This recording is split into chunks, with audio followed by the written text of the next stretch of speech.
Hello everyone and welcome to Luminar Coffee Break. I'm Angela Andrieux standing in for Vignette today. This would typically be his show, but he is busy teaching at the Visual Storytelling Conference, so hopefully you guys get a chance to check that out as well. It's been going on all weekend, lots of great presenters and topics, but today we're here to talk about in-camera creative composition. So what does that mean?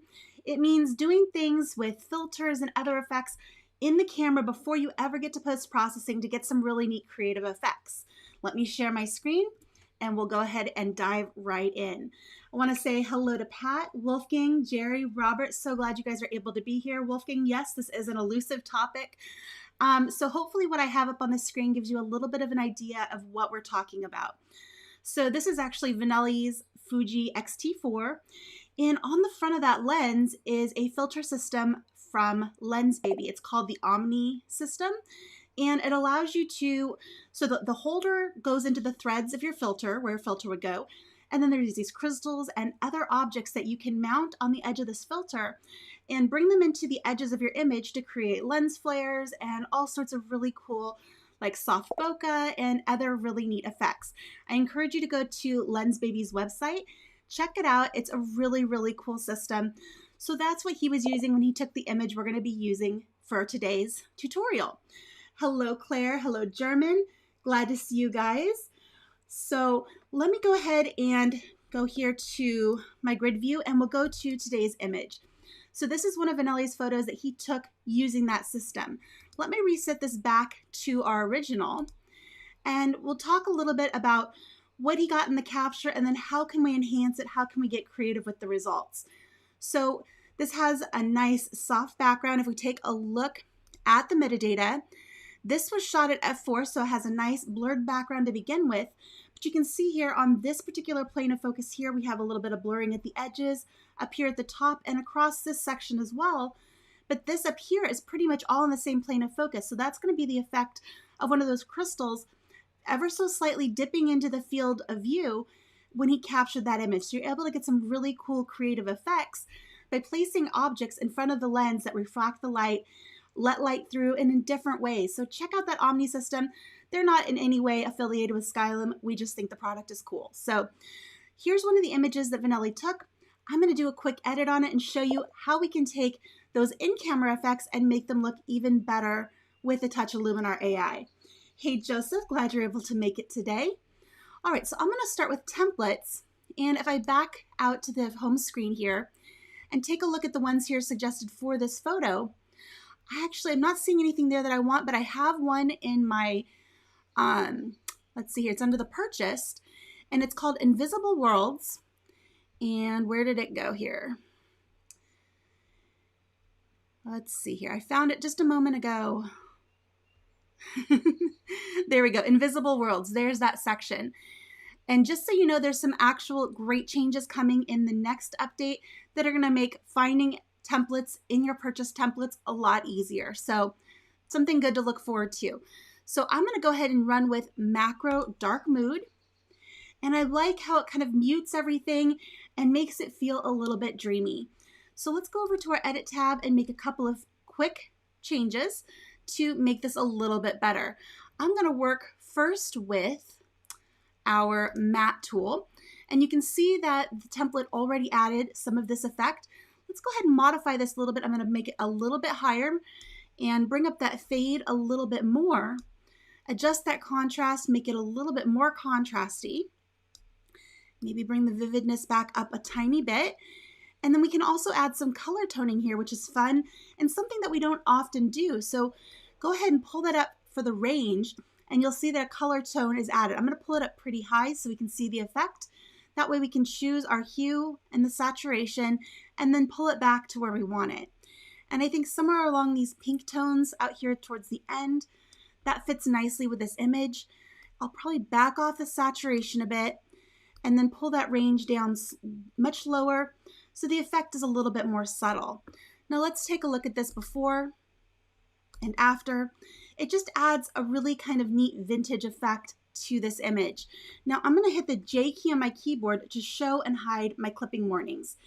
In doing this, I have a few areas that have lit up in red, and that tells me that I have highlights that are clipping.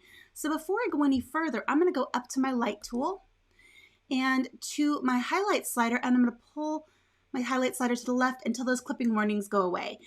And that means that I've pulled back on the highlights to where I now have detail in those areas again. When those areas are lit up in red, that means I'm clipping highlights and there's no detail left. So by pulling back on the highlights, I was able to bring some of that back. So I was able to retain that detail. Now to take this a little bit further, I'm going to go slide down here to Mystical. And I really like what Mystical does with this image. It just gives it a little bit of a dreamy look. And Mystical is fun because it does add that little bit of glow. And you see as I pull this up, we're back to clipping some highlights. So that's why I wanted to address that initially, because I knew that was going to stretch our contrast even further. So we can go ahead and work a little bit with this. And I think overall that looks pretty good. And again, I'm going to scroll back up to my light tool and pull back on those highlights and bring those back. So I'm just pulling back those highlights more and more. And now I can hit the J key on my keyboard to turn off those highlight warnings. I think the final thing I want to do is emphasize this vignette a little bit more. And let me go ahead and turn this off and back on again. You can see that the effect that the template put there is pretty subtle. So I'm going to actually reset this and do the vignette my way, which is to pull the amount slider to -100. I'm going to make that size a bit smaller, perhaps make it a little bit more round. Bring the feather up really, really high. I'm going to leave inner light at 0 for this one, and then click on Choose Subject and position my vignette right over my flower. Then I can unclick, choose Subject, and take that amount slider, pull it back to the point that I think it looks natural and enhances the overall image. There we go. Now I really like where this is at, but I think there are a couple of things that can be done to take it to the next level. The first thing is this flower here, this daffodil, is our subject. But this bit of yellow back here in the background, to me, is a bit distracting. So what I want to do to tone that down, I don't want to get rid of it, but I want to tone it down. So I'll go over to Local Masking, Add, and Basic. And I'm going to pull back on my vibrance. And you'll see that that's backing off the color globally, meaning it's affecting the entire image. So I'll pull that down pretty significantly and maybe even pull back a little bit on saturation. And I like the tones that are there. It retains some of the yellow, but it's not so bright. Now I want to apply this effect only to this area. So I'm going to select my brush, make my opacity for that brush on the lower end, and then just ever so gently paint that into that area to start toning down what's happening over here.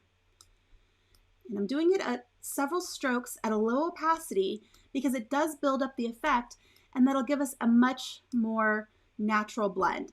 So that's taken the edge off of some of that yellow. We can even back it off a little further if we think it needs it. And there we go. I think that looks better. It's still a nice little pop of color over there, but not so bright that it pulls us away from the daffodil, which is our main contributor here. Now there's a couple other little points of yellow that I think actually really help this image, as we have in the middle of these flowers up here, little tiny slips of yellow in there. And I actually want to bring those out. I don't think they're going to detract from the flower. I think they actually kind of provide a frame. So for those, I'm going to click on Add and Basic. And for these, I actually want to pop up that vibrance a little higher. And right now I'm just looking at how it's affecting the middles of these flowers here. So I'm going to pull it up pretty high and then grab my brush, again at a low opacity. I'm going to use the bracket keys on my keyboard to make that brush size smaller and just brush that in a tiny bit on each of those little petals right there, just to make that little bit of yellow stand out a little bit more. Not too much. I just like how that little pop of color here along the top, it frames, and it actually kind of connects with this yellow over here to frame in the daffodil.